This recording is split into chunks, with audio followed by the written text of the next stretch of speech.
నమస్తే, welcome to D news. ముందుగా headlines. ఉమ్మడి కృష్ణా గుంటూరు జిల్లా పట్టభద్రుల ఎమ్మెల్సీ కూటమి అభ్యర్థి ఆలపాటి రాజేంద్ర ప్రసాద్ ను విద్యావంతులు అందరూ అత్యధిక మెజారిటీతో గెలిపించాలని కోరిన విద్యుత్ శాఖ మంత్రి గొట్టిపాటి రవికుమార్.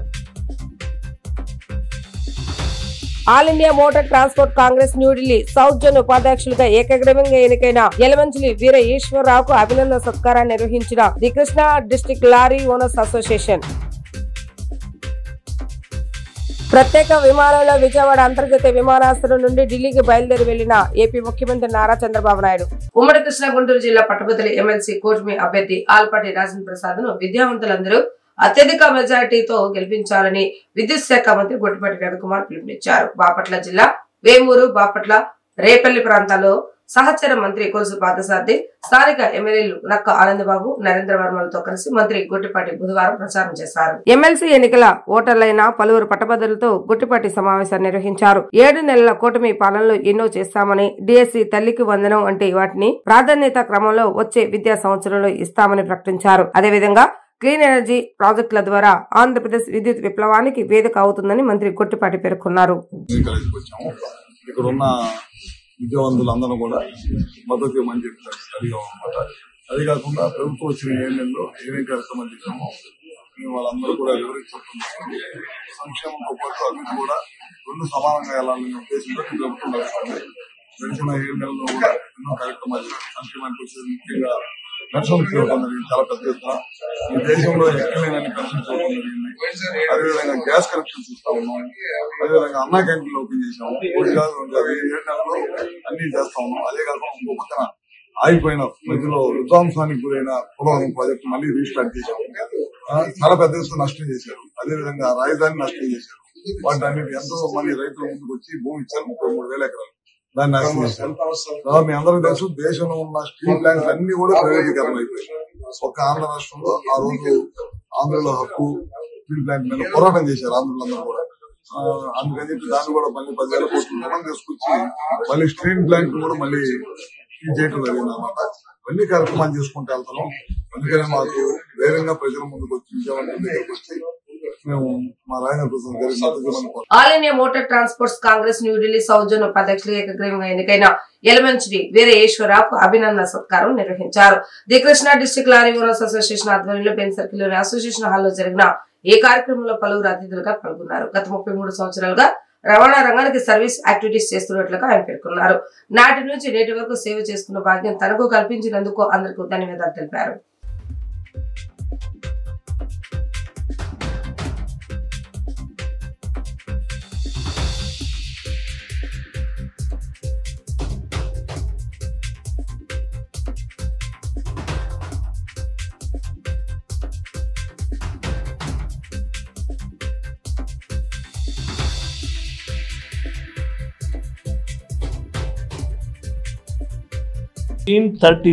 లో All India Motor Transport Congress లాహోర్లో స్టార్ట్ అయింది. 1948లో పట్టాభి సీతారామయ్య నేషనల్ ప్రెసిడెంట్ అయ్యారు. అది అయిపోయినాక చాలా అవకాశం ఆంధ్రప్రదేశ్కు దొరకలేదు. మళ్ళీ కేశవరావు గారు, మళ్ళీ గోపాలనాయుడు గారు అయిపోయినాక 22 ఏడాది ఆగి ఇప్పుడు ఈ అవకాశం ఇక్కడికి వచ్చింది. నేను అనుకుంటా నెక్స్ట్ 50 ఏళ్లుగా ఇంకా ప్రెసిడెంట్షిప్ ఆంధ్రప్రదేశ్కి రాలేదు. అందుకోసం ఆ ప్రెసిడెంట్షిప్ కూడా నెక్స్ట్ ఇక్కడ రావాలని నేను కోరుకుంటాను. National body all India Motor Transport Congress entire కంట్రీలో డిస్టిక్ అండ్ తాలూక్ అసోసియేషన్స్ అన్ని బలమైన సంఘం అంటే all India Motor Transport Congress. దానికి ఈశ్వరరావు గారు ఇవాళ వైస్ ప్రెసిడెంట్ అయ్యారు. ఎంటైర్ సౌత్ జోన్ నుంచి ఆయన్ని వైద్యం ప్రెసిడెంట్ అనానిమస్గా చేసాము. అది మాకు చాలా పెద్ద సంతోషం. Andhra Pradesh lorry Owners association general secretary. నేను గత 33 సంవత్సరాల నుంచి ఈ రవాణా రంగానికి సర్వీస్ యాక్టివిటీస్లో ఉన్నా. నేను మాది స్వస్థలం విజయవాడే, కృష్ణా జిల్లా వాసిని. కృష్ణా జిల్లా లారీ ఓనర్స్ అసోసియేషన్కి కార్యదర్శిగా, ప్రధాన కార్యదర్శిగా, అధ్యక్షునిగా ఎన్నో పదవులు నిర్వహించాను. 2005లో రిటైర్ అయిన తర్వాత 2006లో మళ్ళీ ఆంధ్రప్రదేశ్ లారీ ఓనర్స్ అసోసియేషన్కి ప్రధాన కార్యదర్శిగా ఎన్నుకోవడం జరిగింది. మరి నాటి నుంచి నేటి వరకు ప్రతి ఎలక్షన్లో కూడా ఎనానమస్గా నెగ్గుతూ వచ్చి ఈ సేవ చేసే భాగ్యం నాకు కలిగింది. ఈ సుదీర్ఘమైనప్పుడు మా షణ్ముగప్ప గారు చెప్పినట్టు ఆయన ఆల్ ఇండియా మోటార్ ట్రాన్స్పోర్ట్ కాంగ్రెస్కి ప్రస్తుతం చైర్మన్గా ఉన్నారు. ఆయన all India Motor Transport Congress ప్రెసిడెంట్గా కూడా చేశారు. ఆయన ప్రెసిడెంట్గా చేసినప్పుడే ఈ నేషనల్ పర్మిట్ విధానాన్ని ఇంతకుముందు 3 స్టేట్లకు ఉండేది ఎంటైర్ ఇండియాకి మొత్తం అదే ఒక ఫీజుతో ఎంటైర్ ఇండియా తిరిగేటట్లుగా తీసుకురావడంలో ఆయన ప్రముఖ పాత్ర పోషించారు. మరి అట్లాగే ఈ సుదీర్ఘమైన టైం తర్వాత వాళ్ళందరూ కూడా ఎవరైతే ఎక్స్పీరియన్స్ పర్సన్స్ ఉన్నారో వాళ్ళనే చూసి మరి మమ్మల్ని ఇక్కడ సౌత్ జోన్ తరఫున ఎనానమస్గా ఎన్నిక చేయడానికి ఆయన మా షణ్ముగప్ప గారి కృషి ఎంతో ఉంది. ఈ సందర్భంగా ఆయనకి మా సంఘం తరఫున, మా అసోసియేషన్ తరఫున, మా రాష్ట్ర లారీ యజమానుల తరఫున కూడా మేము వాళ్ళకి ధన్యవాదాలు తెలియజేస్తున్నాం. ఇంకా ఈ రాష్ట్ర కేంద్ర ప్రభుత్వాల నుంచి కూడా ఇంకా చేయాల్సింది చాలా ఉంది. ప్రస్తుతం రవాణా రంగం చాలా సంక్షోభంలో ఉంది, అటు దేశవ్యాప్తంగా కానీ ఇటు రాష్ట్ర వ్యాప్తంగా కానీ. అది ఒక్కో సమస్య ఎక్కడ ఆ సమస్యలు పరిష్కారం చేయడానికి మేము ఆల్ ఇండియా నాయకులతోనూ అట్లాగే రాష్ట్ర నాయకులతో అందరితో కలిసి మేము కృషి చేసి మా సంఘ సభ్యులకి వీలైనంత వరకు మేము సేవ చేయడానికి నేను ప్రయత్నిస్తానని చెప్పి సందర్భంగా మీ ద్వారా తెలియజేస్తాను. సెక్రటరియట్ నుంచి హెలికాప్టర్లో సీఎం చంద్రబాబు నాయుడు బుధవారం సాయంత్రం విజయవాడ అంతర్జాతీయ విమానాశ్రయానికి చేరుకున్నారు. అనంతరం ప్రత్యేక విమానంలో చంద్రబాబు నాయుడు ఢిల్లీ బయలుదేరి వెళ్లారు.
కార్పొరేట్ హాస్పిటల్స్ కుదేటుగా ప్రభుత్వ హాస్పిటల్స్ ను తీర్చిదిద్దే విధంగా రాబోయే రోజుల్లో చర్యలు తీసుకుంటామని వైద్య ఆరోగ్య శాఖ మంత్రి సత్యకుమార్ యాదవ్ తెలిపారు. పేద ప్రజలకు నమ్మకం కలిగించేలా మెరుగైన వైద్య సదుపాయాల వసతులు ఏర్పరుస్తామని హామీ ఇచ్చారు. కొత్త ప్రభుత్వ ఆసుపత్రిని మినిస్టర్ సత్యకుమార్ యాదవ్ ఆకస్మికంగా తనిఖీ చేశారు. ఇటీవల ఎక్కువగా విమర్శలు వస్తున్న నేపథ్యంలో హాస్పిటల్లో అందుతున్న వైద్య సేవలను అడిగి తెలుసుకున్నారు. వైద్యులతో చర్చించడంతో పాటు రోగులతో మాట్లాడి వివరాలను అడిగి తెలుసుకున్నారు. ఓపీ ఇతర విభాగాలను క్షుణ్ణంగా పరిశీలించిన మంత్రి అధికారులకు పలు సూచనలు చేశారు. అనంతరం మీడియాతో మాట్లాడుతూ చిన్న చిన్న మార్పులను చేసుకుని ప్రజలకు మరిన్ని సౌకర్యాలు అందించే దిశగా అడుగులు వేస్తామన్నారు. ప్రస్తుతానికి మెరుగైన వైద్య సేవలు అందుతున్నాయని, రోగులు సంతృప్తి వ్యక్తం చేస్తున్నారని తెలిపారు. సిబ్బంది కొరత వల్ల అప్పుడప్పుడు సమస్యలు వస్తున్నాయని, త్వరలోనే ఖాళీ పోస్టులను భర్తీ చేస్తామని స్పష్టం చేశారు. హాస్పిటల్ ఇటీవల కాలంలో జరిగిన ఘటనలపై వివరణ కోరామని, అవసరమైతే చర్యలు కూడా తీసుకుంటామన్నారు. ప్రజలు ధైర్యంగా వచ్చి వైద్యం చేయించుకునేలా వారిలో నమ్మకం పెంచే విధంగా కృషి చేస్తామన్నారు.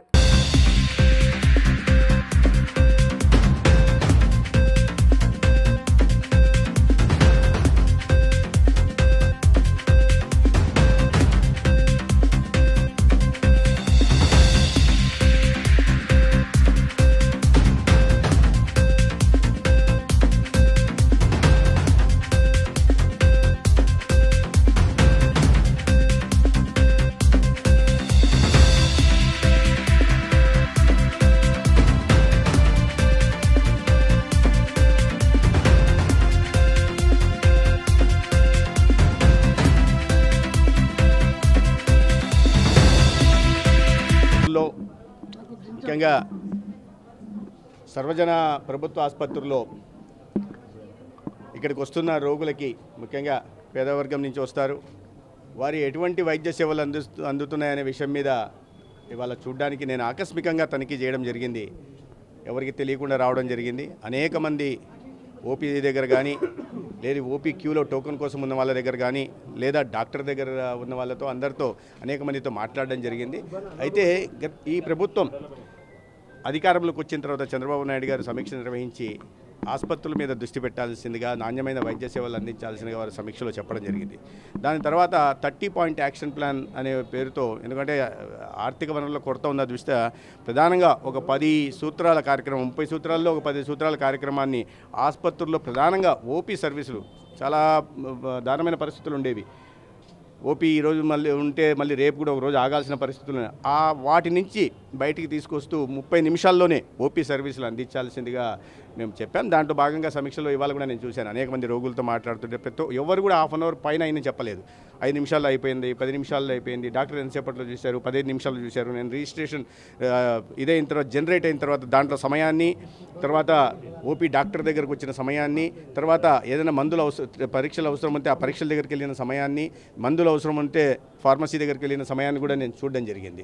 ఇక్కడ కూడా ఆ అరగంట లోపలే జరుగుతున్నాయి. నేను చాలా ఊహించుకొని వచ్చాను పరిస్థితులు, ఎందుకంటే చాలా పేపర్లో నేను నెగిటివ్ వార్తలు వింటున్న దృష్ట్యా చాలా అధ్వానంగా ఉంటుందని. అంతా మంచిగా ఉంది, బ్రహ్మాండంగా ఉందని నేను చెప్పట్లేదు, కానీ చాలా మెరుగుదల వచ్చిందనే విషయాన్ని అయితే నేను స్వయంగా చూశాను కాబట్టి చెప్పగలను. ఓపీ సర్వీసుల్లో కావచ్చు, లేదా ఈ భోజనం ఇస్తున్న భోజనం వీటిలో కావచ్చు, లేదా ఇన్పేషెంట్ల విషయంలో కానీ, వాళ్ళని చూస్తున్న నర్సింగ్ స్టాఫ్ వ్యవహార శైలిలో కానీ, లేదా డాక్టర్లు ఓపీ కానీ ఐపీ సందర్భంలో చూస్తున్న ఏపీలో ఏ ఒక్క రైతు సంతోషంగా లేడని, ఈ దీన స్థితికి కూటమి ప్రభుత్వమే కారణమని వైఎస్ఆర్సీపీ అధినేత మాజీ ముఖ్యమంత్రి వైఎస్ జగన్మోహన్ రెడ్డి అన్నారు. బుధవారం గుంటూరు మిర్చి రైతులతో సంఘీభావం తెలిపిన ఆయన అనంతరం మీడియాతో మాట్లాడారు. కూటమి ప్రభుత్వ నిర్లక్ష్యంతో రైతులు చాలా కష్టాలు పడుతున్నారని చెప్పారు. ఏ ఒక్క రైతు సంతోషంగా లేడు, ఏ పంటకు గిట్టుబాటు లేకుండా పోయిందన్నారు. దీంతో రైతులు బతికే పరిస్థితి లేకుండా పోయిందని ఆవేదన వ్యక్తం చేశారు ఆయన. గతంలో వైఎస్ఆర్సీపీ పాలనలో రైతులకు చేసిన మేలును వివరించిన ఆయన చంద్రబాబు ప్రభుత్వంపై మండిపడ్డారు. మా హయాంలో రైతులు నష్టపోకుండా గిట్టుబాటు ధర కల్పించాం. 21,000 నుంచి 27,000 దాకా వచ్చేది. పెట్టుబడి సాయం చేసి రైతులకు అండగా నిలిచాం. వైఎస్ఆర్సీపీ హయాంలో రైతే రాజు, కానీ కూటమి ప్రభుత్వం రైతును దగా చేసింది. ఈ ప్రభుత్వం పెట్టుబడి సాయం ఇవ్వలేదు. రైతులకు 0 వడ్డీ రాని పరిస్థితి నెలకొంది.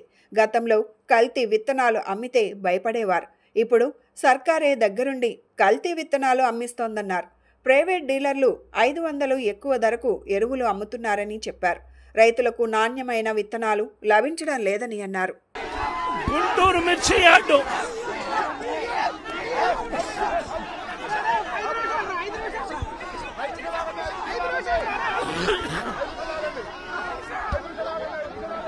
సచివాలయానికి, చంద్రబాబు నాయుడు గారి సచివాలయానికి, చంద్రబాబు నాయుడు గారి ఇంటికి గుంటూరు మిర్చి యార్డు ఎంత దూరం?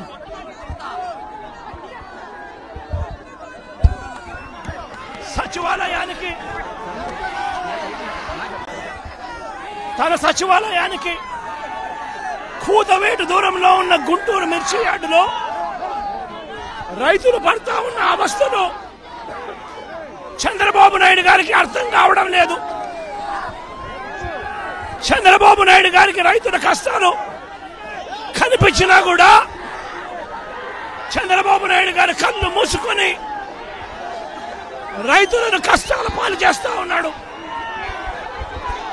ఈరోజు ఇదే గుంటూరు మిర్చి యార్డులో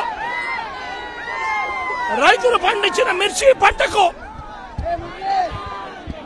కనీసం 10-11 వేల రూపాయల డబ్బులు కూడా రావడం లేదు.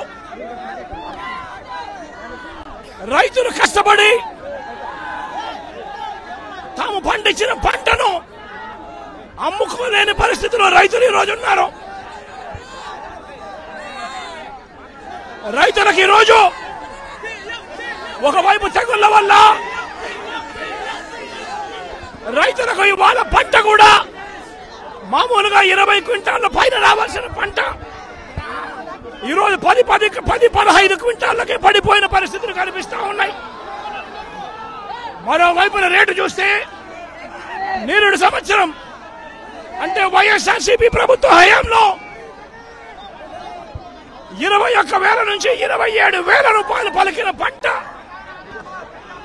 ఈరోజు కేవలం 10-11,000 రూపాయలు కూడా కొనే నాథుడు లేడు.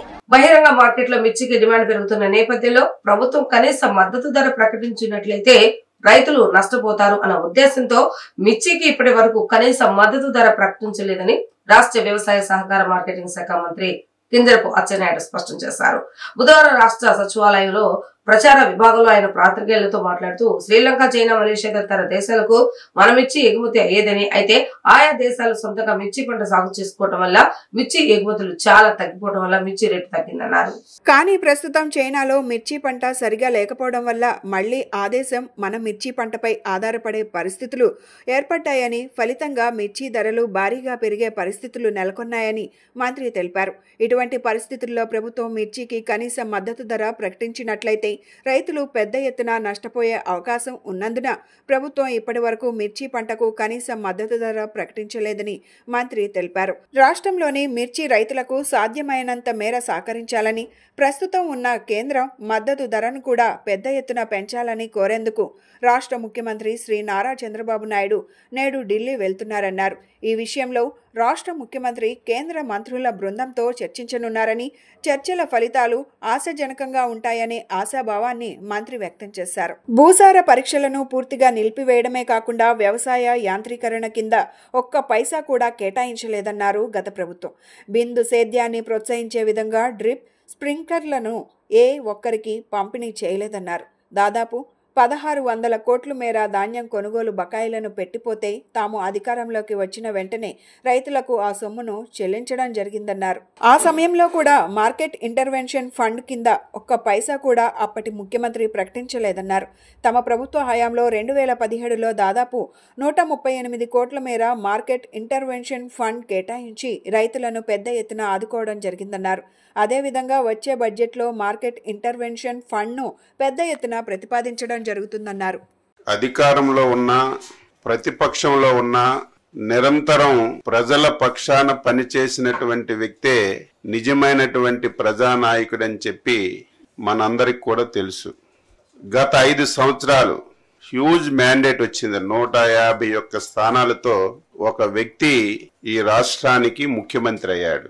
అధికారం ఉన్నటువంటి 5 సంవత్సరాలు కేవలం ప్యాలెస్కే పరిమితమై ఈ రాష్ట్రంలో ఏమి జరుగుతుంది, ప్రజలు ఏ ఇబ్బందులు పడుతున్నారు, అటు పత్రికలు కానీ, మీడియా కానీ, ప్రతిపక్షాలు కానీ ఎంత గోచించినా సరే ఒక్కరోజు కూడా వెళ్ళి చూసినటువంటి సందర్భాలు లేనటువంటి నాయకుడు.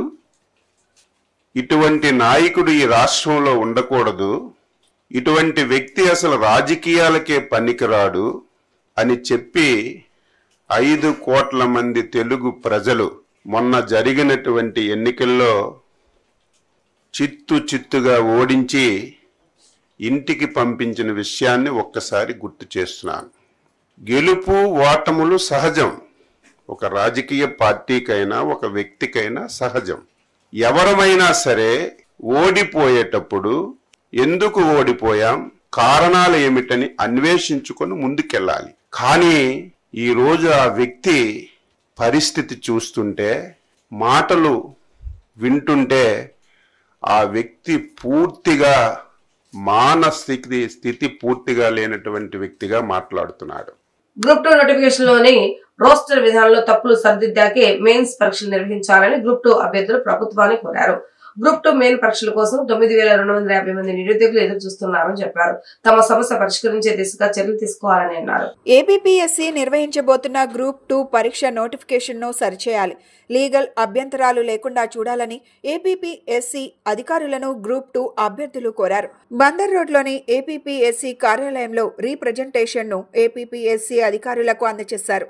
ఈ సందర్భంగా వారు మాట్లాడుతూ ఏపీపీఎస్సీ నిర్వహించబోతున్న గ్రూప్ 2 పరీక్ష నోటిఫికేషన్ ను సరిచేయాలని కోరారు. ఇప్పటికే విడుదల చేసిన నోటిఫికేషన్లో రోస్టర్ పాయింట్స్ తప్పుల గురించి గౌరవ హైకోర్టు వారిని సంప్రదించామన్నారు. గత ఎన్నో ఏళ్లుగా గ్రూప్ 2 పరీక్ష కోసం ఎంతో మంది నిరుద్యోగులు వేచి చూస్తున్నారని చెప్పారు. కూటమి ప్రభుత్వం అధికారంలోకి వచ్చాక గ్రూప్ 2 నోటిఫికేషన్ విడుదల చేయడాన్ని తాము స్వాగతిస్తున్నామన్నారు. కానీ రోస్టర్ విధానంలో ఉన్న తప్పులను సరిదిద్ది మెయిన్ పరీక్షలు నిర్వహించాలని తాము కోరుతున్నామని చెప్పారు. గ్రూప్ 2 ఎగ్జామ్ని నమ్ముకొని విద్యార్థులతో పాటు వారి కుటుంబాల భవిష్యత్తు కూడా ఆధారపడి ఉందని తెలిపారు. నా పేరు మురళీకృష్ణ. మేము గ్రూప్ 2 ఆస్పిరెంట్ని.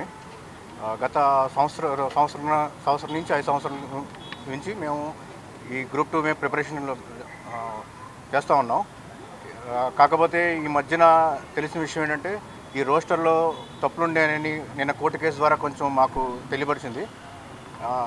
ఎందుకంటే దీనివల్ల ఇప్పుడు ఈ రోస్టర్ని తప్పులుండి దాన్ని సరి చేయకుండా ఇలాగే ఎగ్జామ్ కండక్ట్ చేయడం వల్ల ఫ్యూచర్లో మాకు ఇంకా ప్రాబ్లం వస్తాయి. ఇంకా ఇప్పుడున్నది 1-2 కేసులే ఉన్నాయి. ఫ్యూచర్లో దీన్ని ఒక ఎగ్జామ్ పెట్టి తర్వాత రోస్టర్ కరెక్ట్ చేయడం చేస్తే దానికి ఇంకా 10 నుంచి 20-50 కేసుల దాకా వచ్చే అవకాశం ఉంది. దీన్ని ముందే సరిచేసి మా రోస్టర్ని సరిచేసి మాకు ఎగ్జామ్ గ్రూప్ 2 ఎగ్జామ్ మెయిన్స్ ఒక 10 రోజుల్లో 15 రోజుల్లో మీ ఇష్ట ప్రకారంగా మీ టైం తీసుకుని దాన్ని పోస్ట్పోన్ చేసి మాకు సరైన న్యాయం చేయించాలని మేము కోరుకుంటున్నాం. మేమైతే ఎగ్జామ్కి అయితే పూర్తిగా వ్యతిరేకత కాదు, మాకు సానుకూలంగానే కూటమి ప్రభుత్వం స్పందించింది. మేడం గారు కూడా అప్పుడు 1:100 ఏపీపీఎస్సీ ఇచ్చారు. తర్వాత మాకు టైం సరిపోలేదన్నప్పుడు ఎక్స్టెండ్ కూడా చేశారు. కానీ ఇది మాది కేవలం విన్నపం మాత్రమే. దయచేసి మీరు ఒకసారి మాది పరిశీలించండి సార్, అంతే. సో ఏపీపీఎస్సీకి వాళ్ళు రావడానికి కారణం ఏంటంటే రోస్టర్లో తప్పులు ఉన్నాయి. ఆ తప్పులన్నీ కూడా సరిచేసిన తర్వాతే మాకు ఈ ఎగ్జామ్ అనేది కండక్ట్ చేయమని చెప్పి అభ్యర్థించడానికి ఏపీపీఎస్సీకి రావడం జరిగింది. సో ఇక్కడ ఉన్న వాళ్ళు కూడా పర్మిషన్ అనేది ఇప్పుడు కోర్టులో కేసు ఉంది కాబట్టి ఇవ్వడానికి కుదరదన్నారు. సో తర్వాత వచ్చే తీర్పుకి మేము ముందే మాకంటూ మా అభ్యర్థన ఏంటో తెలపడానికి ఏపీపీఎస్సీకి రావడం జరిగింది. సో ఎగ్జామ్కి అనేది మేము వ్యతిరేకత కాదండి. సో మా అభ్యర్థన ఏంటంటే రోస్టర్ అనేది సరి చేసిన తర్వాత మాకు ఎగ్జామ్ అనేది కండక్ట్ చేయండి. ఒక్కొక్కరు మీరు చూసినట్టయితే దాదాపు 5-6 సంవత్సరాల నుంచి ప్రిపేర్ అయ్యే వాళ్ళు ఉన్నారు. ఒక జీవితం ఒక వ్యక్తిది కాదు, ఒక కుటుంబాంది అండి. ఒక జీవితం ఒక వ్యక్తిది కాదు, ఒక కుటుంబాంది. ఒక జాబ్ వల్ల కుటుంబం మొత్తం ఆధారపడి ఉంటుంది.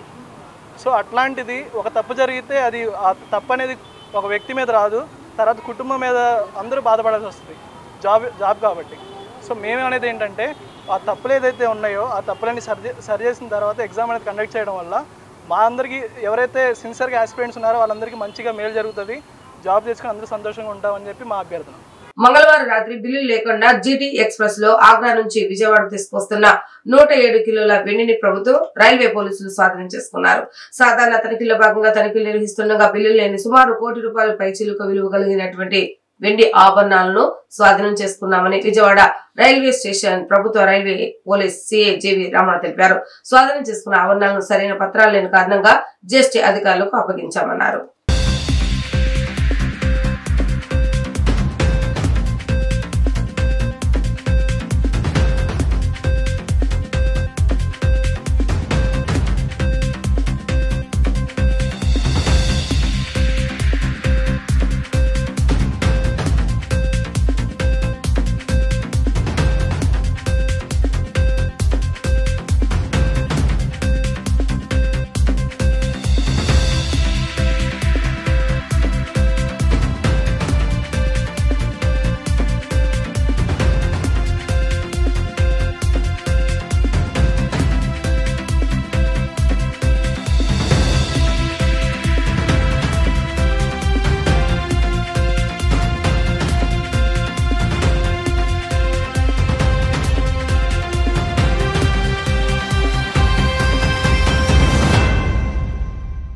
రాత్రి 18/2/2025 తేదీ 10 గంటలకు సుమారు 10 గంటలకి జీటీ ఎక్స్ప్రెస్కి సందీప్ అనే అతను ఈ సిల్వర్ ఐటమ్స్ అనేది ఆగ్రా నుంచి తీసుకొస్తూ ప్లాట్ఫామ్ నెంబర్ 8లో మాకు దొరికాడు. ఇతని దగ్గర బిల్స్ ఏమైనా ఉన్నాయని చెక్ చేస్తే బిల్స్ ఏమీ లేవు at the time of search. So మేము జిఎస్టీ వాళ్ళకి ఇమీడియట్గా మేము ఇన్ఫర్మేషన్ ఇస్తే వాళ్ళందరూ వచ్చారు. వాళ్ళందరూ కూడా ఈరోజు దీనికి ఏం డాక్యుమెంట్స్ ఉన్నాయి ఏంటనేది వెరిఫై చేయడానికి సెంట్రల్ జిఎస్టీ వాళ్ళకి అప్లికేషన్ జరుగుతుంది. సందీప్ అనే ఒక వ్యక్తి ఆగ్రా నుంచి 107 కేజీలు సిల్వర్ ఐటమ్స్ ఫ్యాన్సీ ఐటమ్స్ తీసుకుని ప్లాట్ఫామ్ నెంబర్ 8లో దిగిన తర్వాత మేము చెక్ చేసాం. అతను చెక్ చేసినప్పుడు అతని దగ్గర దీనికి సంబంధించిన లీగల్ డాక్యుమెంట్స్ ఏమైనా ఉన్నాయని అడిగితే అతను ఎటువంటి డాక్యుమెంట్స్ ప్రొడ్యూస్ చేయలేదు. సో దాని మీద మేము ఈరోజు సెంట్రల్ జిఎస్టీ వాళ్ళకి ఇన్ఫర్మేషన్ ఇచ్చి వాళ్ళకి ఇవన్నీ కూడా హ్యాండ్ ఓవర్ చేసి ప్రాపర్గా దీన్ని లీగలైజ్ చేయమని చెప్పేసి వాళ్ళకి ఒక రిక్వెషన్ ఇచ్చాం. వాళ్ళు కూడా వచ్చి ఉన్నారు. వాళ్ళందరికీ కూడా ఇవన్నీ కూడా 107 కేజీలకు సంబంధించిన సిల్వర్ ఐటమ్స్ అన్ని కూడా హ్యాండ్ ఓవర్ చేయడం జరుగుతుంది. ఛత్రపతి శివాజీ స్ఫూర్తితో యువత దేశభక్తి పెంపొందించుకుని సనాతన ధర్మాన్ని పరిరక్షించాలని పలువురు భక్తులు పిలుపునిచ్చారు. శివాజీ మహారాజా హిందూ ధర్మ పరిరక్షణకు తన జీవితాన్ని త్యాగం చేశారని పేర్కొంటూ ఘన నివాళులర్పించారు. జావా సినిమాను అందరూ చూడాలని వారు సూచించారు. బీజేపీ మాజీ కార్పొరేటర్ ఉత్తమ్ చంద్ భండారి ఆధ్వర్యంలో మరాఠా వీరుడు ఛత్రపతి శివాజీ జయంతి వేడుకలు ఘనంగా జరిగాయి. 1 టౌన్ సామరంగం చౌక్లో జరిగిన ఈ వేడుకలలో సుజనా చౌదరి, కార్యాలయ కార్యదర్శి శ్రీధర్, బీజేపీ నాయకుడు పొట్టి శ్రీహరి, జనసేన నాయకుడు గౌరీశంకర్ తదితరులు పాల్గొని శివాజీ చిత్రపటాన్ని ఆవిష్కరించి పుష్పమాలలు వేసి ఘన నివాళులు అర్పించారు. ఈ సందర్భంగా మిఠాయిలు పంపిణీ చేశారు. అనంతరం వారు మాట్లాడుతూ దేశవ్యాప్తంగా హిందూ సమాజ స్థాపనకు విశేష కృషి చేశారన్నారు. దేశభక్తి, సనాతన హిందూ ధర్మాన్ని పరిరక్షణ కోసం శివాజీ చేసిన త్యాగాలు యువతకు స్ఫూర్తిగా నిలుస్తాయన్నారు. శివాజీ యొక్క చరిత్రతో కూడిన చావా సినిమాని అందరూ థియేటర్లకు వెళ్లి చూడాలని వారు పిలుపునిచ్చారు.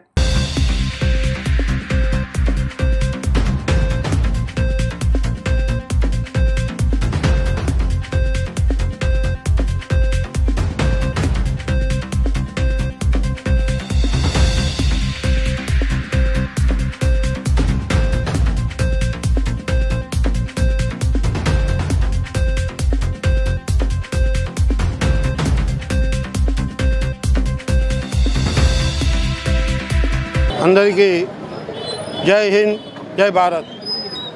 ఈరోజు ముఘలు రాజ్యం ఏదైతే అరాజకత చేసుకుంటూ మన హిందూ ధర్మాన్ని మత మార్పిడి కోసం ప్రెషర్ తెస్తూ రకరకాల ప్రలోభాలకి అట్లాగే రకరకాల యాత్నలు పెట్టినా కూడా మన మరాఠా సామ్రాట్ ఛత్రపతి శివాజీ గారు వీర పోరాటం చేసి వాళ్ళతో ఈరోజు నేను హిందూగా ఉన్నానంటే అలాంటి మహాత్ములు అందరూ కూడా ఆ ముఘల్ సామ్రాజ్యాన్ని అడ్డుకోవటం మా పూర్వీకులు చేసిన పుణ్యం లేక మేము ఈరోజు హిందూగా ఉన్నాం. అలాంటి మహత్తరమైన వ్యక్తి శ్రీ ఛత్రపతి శివాజీ గారి జయంతోత్సవ కార్యక్రమము ఈరోజు సామారంగం చౌక్లో చేసే అవకాశం నాకు కలిగినందుకు చాలా సంతోషం మరియు చాలా ఆనందకరమైన విషయం.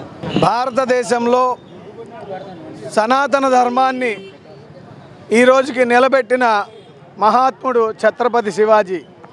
1630వ సంవత్సరంలో వారి తల్లి పరమేశ్వరుని ప్రార్థించగా జన్మించిన వీరశౌర తిలకం ఛత్రపతి శివాజీ మహారాజ్. వారి తల్లిగారు కోరిన విధంగా ఆయన హిందూ ధర్మ రక్షణ కోసం, హిందూ రాజ్య స్థాపన కోసం తన జీవిత కాలంలో 33 సంవత్సరాల్లో దాదాపు 400 యుద్ధాలు చేసి 263 కోట్లను స్వాధీనం చేసుకొని యావత్ భారతదేశం అంతటా కూడా మొఘల్ సామ్రాజ్య పరిపాలనలో ఆ రోజు జరుగుతున్న దురహంకార దుర్నీతి పరిపాలనని అంతమొందిస్తూ, అలాగే ముస్లిం మహిళలను కూడా చాలా గౌరవంగా రాజ్యాలను జయించినప్పటికీ వారిని తన సోదరీమణులుగా భావించి ఈరోజు ఛత్రపతి శివాజీ గారి పుట్టినరోజు సందర్భంగా 37వ డివిజన్లో బండారి గారి ఆధ్వర్యంలో ఇక్కడ ఘనంగా ఆయన పుట్టినరోజు వేడుకలు జరగడం జరిగింది. ఈ సందర్భంగా చెప్పబోయేది ఏంటంటే అలాంటి గొప్ప వ్యక్తుల్ని రాబోయే కాలంలో తరానికి మనం ఎంత నిజాయితీగా ప్రజలకు పనిచేయాలని ఈ రాజకీయ తరపు నుంచి మనం ఈ ప్రజలకు తెలియజేయాల్సిన బాధ్యత మనకుంది. కనుక మన పశ్చిమ నియోజకవర్గంలో ఇప్పుడు మరో ఛత్రపతి శివాజీ లాంటి ఆయన మన సుజనా చౌదరి గారు, మనం ఆయన్ని కూడా ఆయన స్ఫూర్తిని ఆయన ఆలోచనల్ని మనం తీసుకొని ప్రజలకు ఏం చేయాలని ఈ సందర్భంగా తెలియజేస్తున్నాం. వేసవిలో విజయవాడ నగరపాలక సంస్థ వారు కల్పించే సౌకర్యాల్లో ఎటువంటి ఇబ్బందులు ప్రజలు ఎదుర్కోకూడదన్న ఉద్దేశంతో విజయవాడ నగరపాలక సంస్థ కమిషన్ ధ్యానచంద్ర అన్నారు. బుధవారం ఉదయం కార్పొరేషన్ ప్రథమ కార్యాలయంలో గల నూతన భవనంలోని సమావేశ హాల్లో ఇంజనీరింగ్ సిబ్బందితో సమీక్ష సమావేశాన్ని నిర్వహించారు. ఈ సందర్భంగా కమిషనర్ మాట్లాడుతూ వేసవిలో ప్రజలకు ఎటువంటి ఇబ్బందులు కలగకూడదని, ప్రత్యేకించి త్రాగునీటి సరఫరాలో కొండ ప్రాంతాలకి ఎటువంటి లోటు లేకుండా నీటి సరఫరా జరగాలని అన్నారు. అందుకు అనుగుణంగా కావాల్సిన వాహనాలను, వాటర్ ట్యాంకర్లను సమకూర్చుకోవాలని, జనాభా ఎక్కువగా ఉన్న చోట త్రాగునీటి సౌకర్యాలను మరింత పెంచాలని, కొండ ప్రాంతాల్లో నివసిస్తున్న ప్రజలకు త్రాగునీటి సౌకర్యం కల్పించేందుకు విజయవాడ నగరపాలక సంస్థ కావాల్సిన చర్యలను తీసుకోవాలని, గత సంవత్సరంలో మంచినీటి సమస్యలు ఉన్న ఇళ్లు, ప్రదేశాలను దృష్టిలో ఉంచుకొని ముందుగానే వారికి నీటి సరఫరా అయ్యేటట్టు ప్రణాళికను సిద్ధం చేయాలని అధికారులను ఆదేశించారు.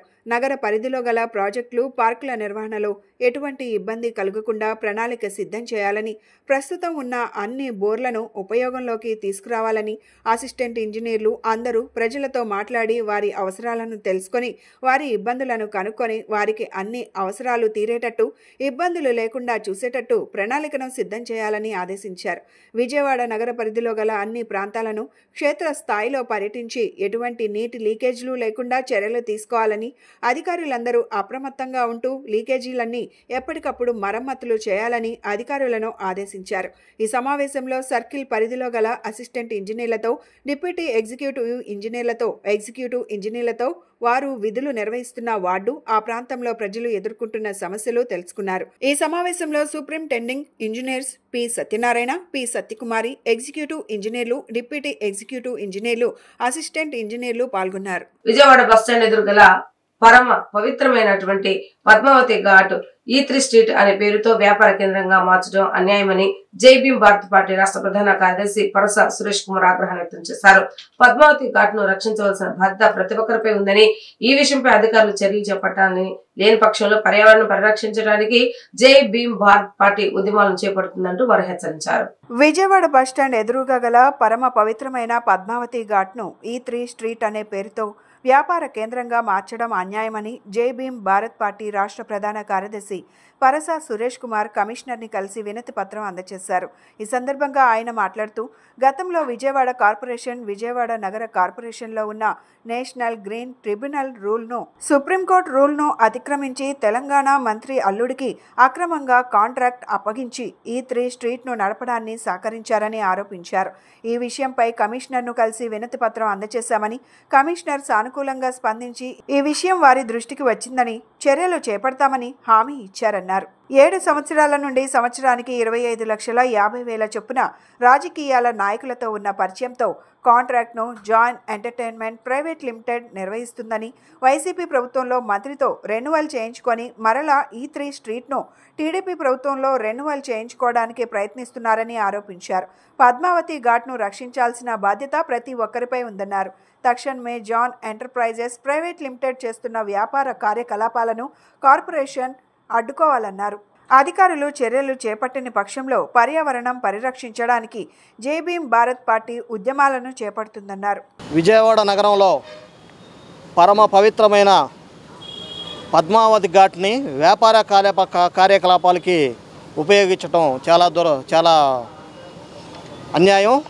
ఈ రోజున విజయవాడ బస్టాండ్ ఎదురుగా ఉన్న E3 food court, E3 street అనే పేరుతో గతంలో విజయవాడ కార్పొరేషన్ వారు ఒక తెలంగాణకు చెందిన మంత్రి అల్లుడికి అక్రమంగా కాంట్రాక్టులు కట్టజెప్పి ఈ రోజున విజయవాడ నగర కార్పొరేషన్లో ఉన్న ఈ సుప్రీంకోర్టు యొక్క రూల్స్ని, NGT నేషనల్ గ్రీన్ ట్రిబ్యునల్ రూల్స్ని వ్యతిరేకిస్తూ ఆ యొక్క E3 నడపడం చాలా దుర్మార్గం. ఎందుకంటే విజయవాడ పరమ పవిత్రమైన పద్మావతి ఘాట్ చాలా పవిత్రమైన నది. అలాంటి విజయవాడ నగరం నడిబొడ్డులో నుంచి నడుస్తున్న ఈ కృష్ణానదిలో అనేక వ్యర్థాలను వదులుతూ ఆ యొక్క E3 స్ట్రీట్ను అక్రమంగా నడుపుతున్నారు. వెంటనే ఆ యొక్క E3 స్ట్రీట్ని రద్దు చేయాలని చెప్పి, వాళ్ళకి ఇచ్చిన కాంట్రాక్ట్ రద్దు చేయాలని చెప్పి సందర్భంగా మేము డిమాండ్ చేస్తున్నాం. అలాగే ఆ E3 యొక్క ఉన్న హోటల్ను అక్కడ ఏ విధమైన అనుమతులు లేకోకుండా కూడా అనేక రకాలమైన హోటల్ను, వ్యర్థాలను ఆ యొక్క కృష్ణానదులతో వదులుతూ అది కృష్ణానదిని అపవిత్రం పాలు చేస్తున్నారని చెప్పి సందర్భంగా తెలియజేస్తున్నాను. ఈ విషయమై కమిషనర్ కలిసి వినతి పత్రం ఇవ్వడం జరిగింది. గత 7 సంవత్సరాల నుంచి అక్కడ సంవత్సరానికి 25,50,000 చొప్పున ఒక కాంట్రాక్టు, ఒక జాన్ ఎంటర్టైన్మెంట్ ప్రైవేట్ లిమిటెడ్ అనే ఒక కంపెనీ, హైదరాబాద్కు చెందిన ఒక మంత్రి గారి అల్లుడు ఇక్కడ అధికారులని రాజకీయ నాయకులు రాజకీయ నాయకులతో ఆయనకున్న పరిచయాలతో ఇక్కడ అక్రమంగా ఆ యొక్క కాంట్రాక్టు అతను చేదెక్కించుకొని ఆ యొక్క కౌన్సిల్లో తీర్మానం చేసి ఆ రోజు 2018లో ఆ ప్రభుత్వంలో కొంతమంది అధికారులని కొంతమంది రాజకీయ నాయకులని మేనేజ్ చేసుకుని ఆ కాంట్రాక్ట్ను అతను చేదెక్కించుకున్నాడు. అలాగే వైసీపీ ప్రభుత్వంలో కూడా అతనే ఆ యొక్క కాంట్రాక్ట్ని మళ్ళా తర్వాత వైసీపీ ఒక మంత్రిని పట్టుకుని ఆ యొక్క కాంట్రాక్ట్ని మళ్ళా రెన్యూల్ చేయించుకుని దాన్ని కొనసాగించుకుంటున్నాడు. మరలా ఇదే ప్రభుత్వంలో కూడా ఆ యొక్క కాంట్రాక్ట్ని మళ్ళా రెన్యూల్ చేయించుకోవడానికి ముందుకు వస్తున్నాడని చెప్పి కావున ఈ యొక్క కాంట్రాక్ట్ను రద్దు చేయాలని చెప్పని జాన్ ఎంటర్టైన్మెంట్ ప్రైవేట్ లిమిటెడ్ అనే ఈ యొక్క పవిత్రమైన పద్మావతి ఘాట్లో ఈ యొక్క ఎటువంటి కార్యకలాపాలు నిర్వహించకూడదు. ఎందుకంటే అది ఒక పబ్లిక్ ప్లేసు. అటువంటి పబ్లిక్ ప్లేస్లో ఎటువంటి కట్టడాలు కానీ ఎటువంటి కట్టకూడదు. సుప్రీంకోర్టు కానీ లేకపోతే ఎన్జిటి చెప్తున్న రూల్స్ ప్రకారం కట్టకూడదు. అటువంటి రూల్స్ను వైలేట్ చేసి అతను అక్కడ అనేక రకమైన కట్టడాలు కట్టి అక్కడ ఆ యొక్క హోటల్ నుంచి వచ్చిన వ్యర్థ పదార్థాలను కృష్ణానదిలో పద్మావతి ఘాట్లో కలపడం చాలా దుర్మార్గం. ఈ యొక్క పవిత్రమైన ఈ యొక్క పద్మావతి ఘాట్ని రక్షించాల్సిన బాధ్యత ప్రతి ఒక్క పౌరుడి మీద ఉంది. ఎందుకంటే ప్రకృతి ఈ రోజున ఆ యొక్క ప్రభావం ఏ విధంగా ఉంటుందో మనం ఈ మధ్యనే చూసాము.